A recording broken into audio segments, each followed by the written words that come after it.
Today I am going to show you how to use your pressure canner, the tanker, and to stack your jars. So you will need an extra rack here. Your canner comes with a rack to sit at the bottom, but you will need to purchase an extra rack to use as a spacer in between your jars. I'm going to can beef broth that I have made up here. I refrigerated it overnight so that the fat came to the top. I skimmed off this fat and now I am reheating it back up here on my stove. I have pint-sized jars keeping warm in my sink with some warm water while this heats up.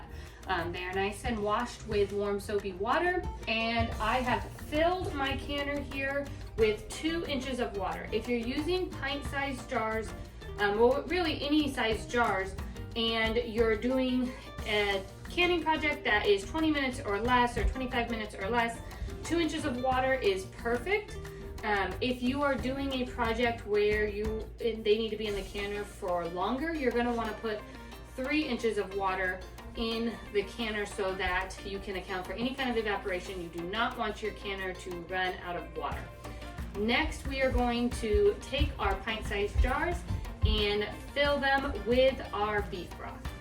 Okay, so I have all of my warm jars sitting right here.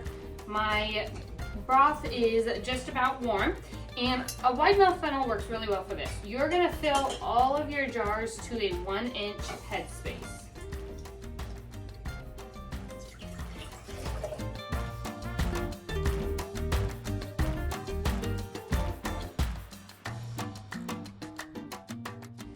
Now that all of your jars are full, you are going to take the back of a wooden spoon or a little tool like this and put it down into your jar a couple times. You just want to get out any air pockets out of each of your jars.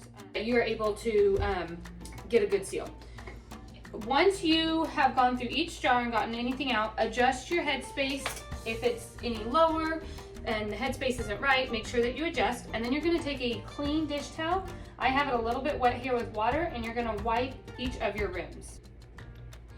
Now that all of my rims are nice and clean, I'm going to take my Denali canning lids here. These are regular mouth lids, and cap each of my jars.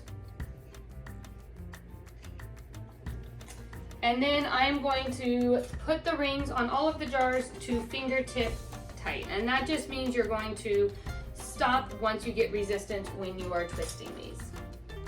Now it's time to get all of my jars into my canner that already has the water in it. I'm going to put my first layer of jars on the bottom. This fits about 7 jars comfortably. I can squeeze 8 in, but since I'm stacking, 7 is perfect amount. You want to make sure that your jars are nicely spaced, but that you don't have, that the water has not gone up and submerged your jars. You do not want your bottom layer to be completely submerged. I'm actually only going to put 6 jars on the bottom here. Now I'm going to take my second rack and place it as a spacer in between my jars, and then I'm going to comfortably put the next round of jars onto the top of these other ones.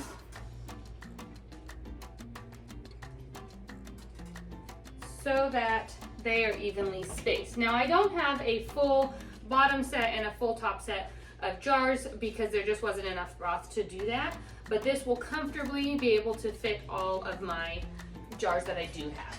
Now I'm going to take my lid and you're gonna line it up, seal it into place, turn your stovetop on and let it vent itself, and then it will start building pressure to be able to can your jars.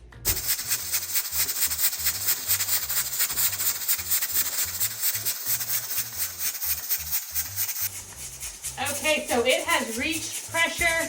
You can hear it jiggling. I'm gonna go ahead and start my timer for 20 minutes. I'm doing pint jars, so I will process these at the right pressure for 20 minutes. If you are doing quart-sized jars, then you will process them for 25 minutes. Okay, the timer has gone off. So all I'm gonna do at this point is just turn my stovetop off. I'm not going to do anything else. I'm going to allow the pressure to come down naturally on its own to 0.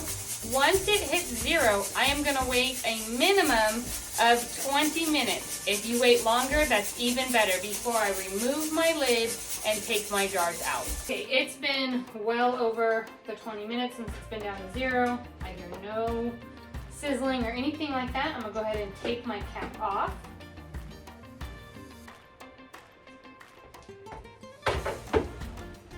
And then I'm going to very carefully remove my jars onto a clean dish towel. So I'll do the top rack first.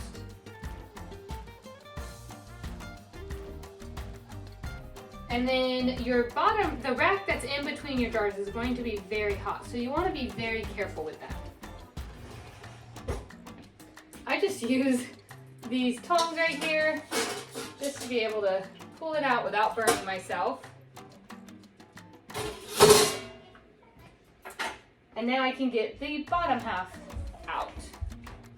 As I'm carefully removing them onto my clean dish towel, I want to make sure that I have space in between each jar so air moves freely. I don't want them to be touching. And I am going to leave them here on this dish towel in my kitchen undisturbed for 12 to 24 hours. You just want your jars to cool down completely to make sure you have a proper seal. So you want to make sure they go into a spot where no one's going to touch them. I hope this video was helpful with how to stack your jars using your Denali canner, the Tanker pressure canner.